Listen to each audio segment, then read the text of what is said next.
Assalamualaikum warahmatullahi wabarakatuh. Apa kabar anak-anak? Semoga tetap sehat selalu dan semangat belajar.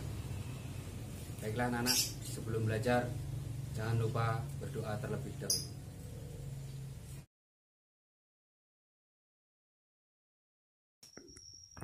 Anak-anak, kamu telah mengetahui ciri-ciri makhluk hidup.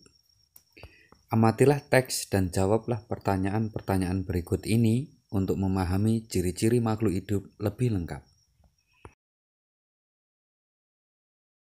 Makhluk hidup dapat bergerak dengan cara yang berbeda-beda.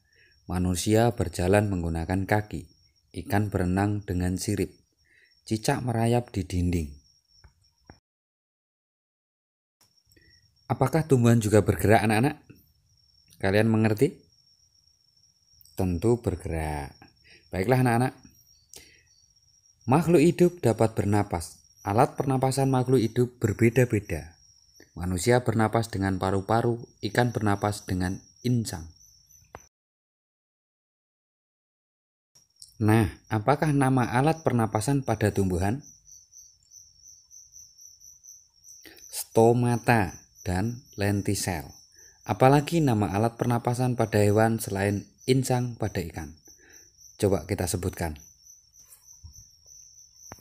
Binatang mamalia bernapas dengan paru-paru, serangga bernapas dengan trakea, dan cacing bernapas dengan kulit. Makhluk hidup dapat tumbuh dan berkembang. Tumbuh artinya bertambah ukuran tinggi dan beratnya. Apakah tinggi badanmu bertambah dibandingkan saat kamu masih di kelas 1? Bagaimana anak? Bertambahkah? Dan pernahkah kamu mengamati pertumbuhan hewan yang ada di sekitarmu? Ceritakan hasil pengamatanmu. Baiklah anak-anak, mari kita lanjutkan. Makhluk hidup dapat berkembang biak. Cara berkembang biak makhluk hidup berbeda-beda. Ada yang berkembang biak dengan cara melahirkan, ada juga yang berkembang biak dengan cara bertelur. Nah anak-anak, isilah tabel berikut ini dengan nama hewan. Isilah sesuai kelompok yang tepat. Nama makhluk hidup. Contohnya nama makhluk hidupnya apa? Terus berkembang biak, melahirkan, atau bertelur. Mari kita lanjutkan. Makhluk hidup memerlukan makanan dan air. Manusia memerlukan tumbuhan dan hewan untuk makanan. Sebagian hewan juga memerlukan tumbuhan untuk makanan. Apakah tumbuhan memerlukan makanan? Dan apa makanan untuk tumbuhan? Kalian kerjakan, nggih?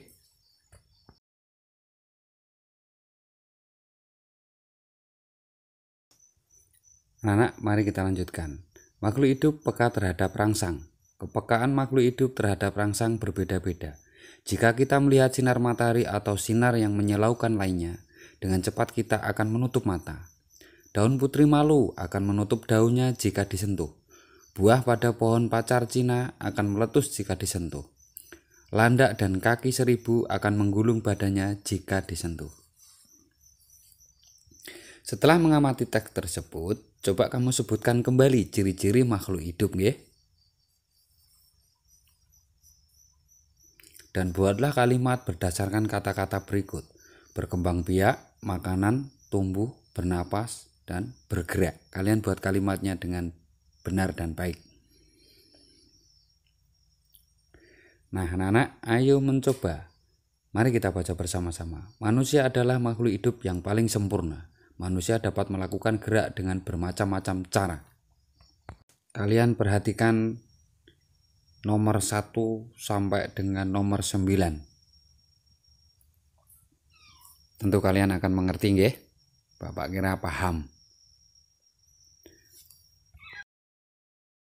Mari kita lanjutkan. Bagaimana cara agar kamu dapat menyelesaikan kegiatan berjalan dan berlari dengan cepat? Anak-anak, kekuatan kaki menjadi faktor utama keberhasilan dalam kegiatan perlombaan kombinasi gerak berjalan dan berlari.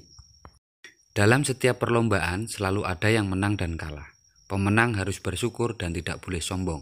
Sebaliknya, yang kalah tidak boleh berkecil hati dan harus terus berusaha.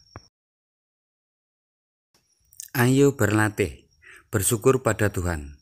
Semua makhluk hidup yang ada di dunia adalah ciptaan Tuhan. Keragaman cara bergerak makhluk hidup juga karena kekuasaan Tuhan. Semua itu adalah karunia Tuhan yang harus disyukuri. Menjaga kesehatan tubuh merupakan salah satu cara mensyukuri karunia Tuhan. Menghargai kemampuan teman yang lain juga merupakan bagian dari sikap syukur kepada Tuhan. Bersyukur kepada Tuhan termasuk pengamalan sila pertama Pancasila. Kalian lihat lambang bintang, ketuhanan yang Maha Esa. Sila pertama berbunyi ketuhanan yang Maha Esa. Lambang sila pertama adalah bintang. Lambang ini menunjukkan bahwa bangsa Indonesia menyatakan kepercayaan dan ketakwaan terhadap Tuhan yang Maha Esa. Taat terhadap perintah Tuhan dilaksanakan dengan selalu menjalankan perintah Tuhan dengan baik. Selain itu juga harus saling menghargai kepercayaan orang lain. Bersyukur adalah berterima kasih dengan semua yang diberikan Tuhan. Sikap selalu bersyukur adalah salah satu contoh pengamalan sila pertama Pancasila. Apa saja hal yang dapat kamu lakukan untuk mensyukuri keragaman makhluk hidup? Kalian kerjakan ya. Kemudian sikap manakah dari sikap bersyukur tersebut yang pernah kamu lakukan? Tuliskan waktu, cara, serta alasan kamu melakukannya. Baiklah anak-anak, pembelajaran telah selesai. Jangan lupa selalu bersyukur kepada Tuhan Yang Maha Esa.